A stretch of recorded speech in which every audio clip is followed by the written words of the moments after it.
Hi guys, so we are currently on the set of Knockdown, produced by Akinola Akano, your favorite Segboy, and directed by my humble self. Hi. So we are here today, about to make another magic. Watch out for this awesome magic. You already know your boy now. Always serving awesomeness. So this is not going to be an exception. Alright guys. Alright.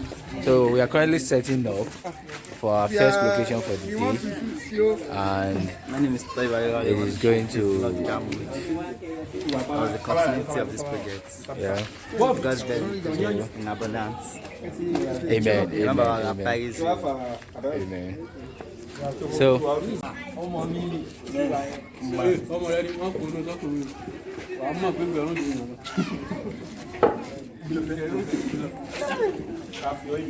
ẹjọ ṣé à níbi chájì ká máa chájì náà epo nǹkan ṣan ti rà ta ló rán.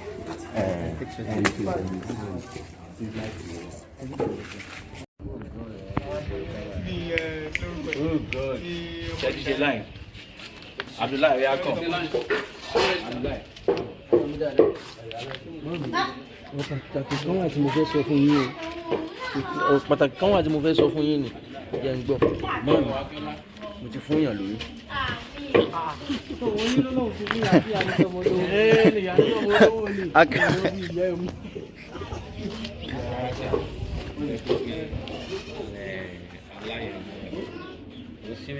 Serious guy, but I hate you. Don't know Okunu trying to know what is going on. But this is your guy. So obviously he's bigger than you, stronger than you. He's a big boy in the community. So he bullies you at any slight opportunity. So we will get the end this morning. Sorry, rock waiting. I have not been that one. You are at his mercy. So anything to watch it, now you'll be in die in the neighborhood. So even though he bullies you, but he's still your friend. So now that he's in this mess.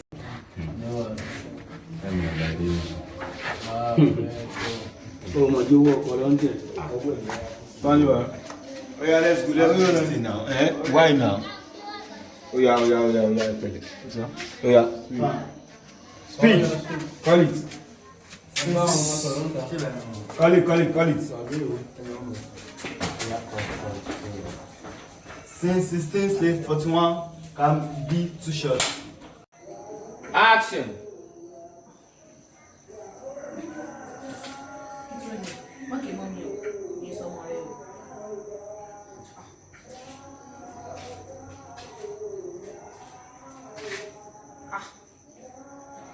Gọ́ńbẹ́ o.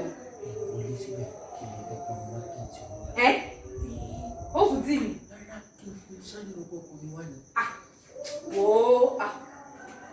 ó sọ èmi bọ̀ o. Ó fún bẹ́ẹ̀ mi.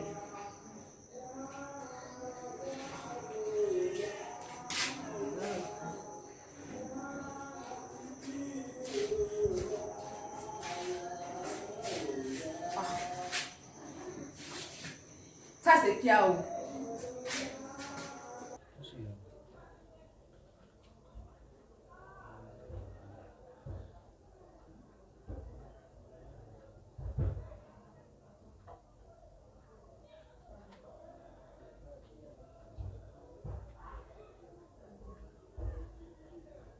Kékeré ni mo wà. Kí bàbá mi, ọ̀la mi rè. Bóyá dúdú ni. Yeah. Kékeré ni mo wà. Continuity. Mi fẹ́ cut it because mood ló wà. Gbogbo àwọn ilé yìí ìgbàlejò ṣe pé tó máa yẹn sọ láma lo street. Madam, ever me project this.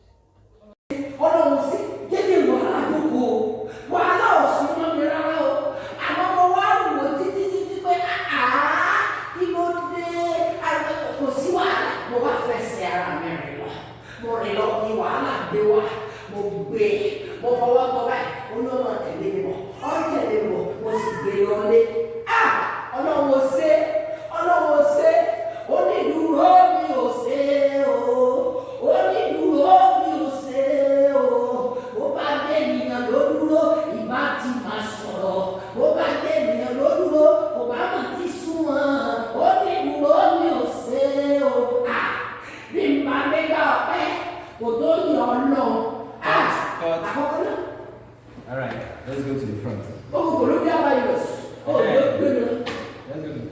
Okay, Peter Akorede. Yeah, wow. CAC. Akorede. Wow.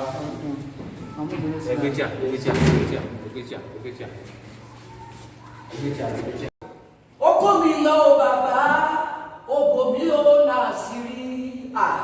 Ẹ̀kọ́ mi yọ o bàbá, ẹ̀túwà bo mi o láṣìírí. Ẹ̀pọ̀n mi dáadáa. Ọlọ́run ṣe o. Èmi ò rò fáyọ̀ bí o sọ pé lódìdí ọ̀sẹ̀ mẹ́rin gbáko. Àkọ́kọ́ ògùn coronavirus ó ń kó wọn lọ ní gbòòrò. Èmi tó wá gbé ọ̀rọ̀ sílé àlejò ọ̀rọ̀ àmọ́ ọgbà mi. Ọlọ́run ṣe o. Òye ń kú sínú oko ògbèkùn.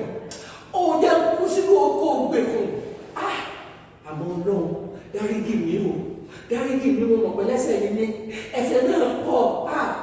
Ọ̀sẹ̀ mẹ́rin mo fi bá ìṣòwò yá kàkàdì.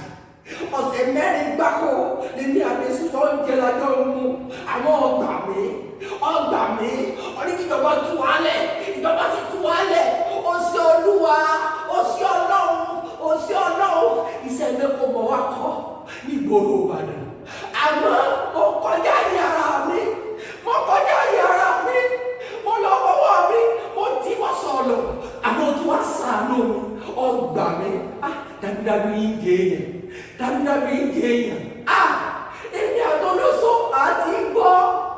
Ọlọ́run sí o. Ọpẹ́ mo dá o. Ó sí o. Mo wá dúpẹ́ ni. Àmọ́ dáríjì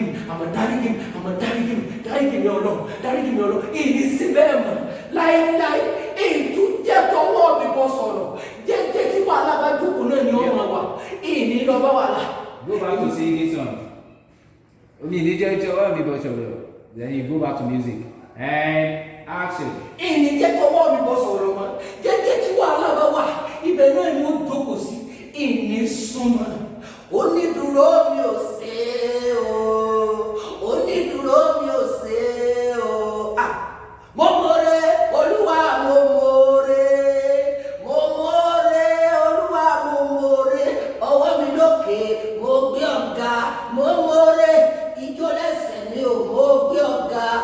We are on the set of Knockdown, written and produced by Akinola Akano, directed by myself, Seun, Afolabi, the storyteller, production managed by Adeshokon, who is standing beside me.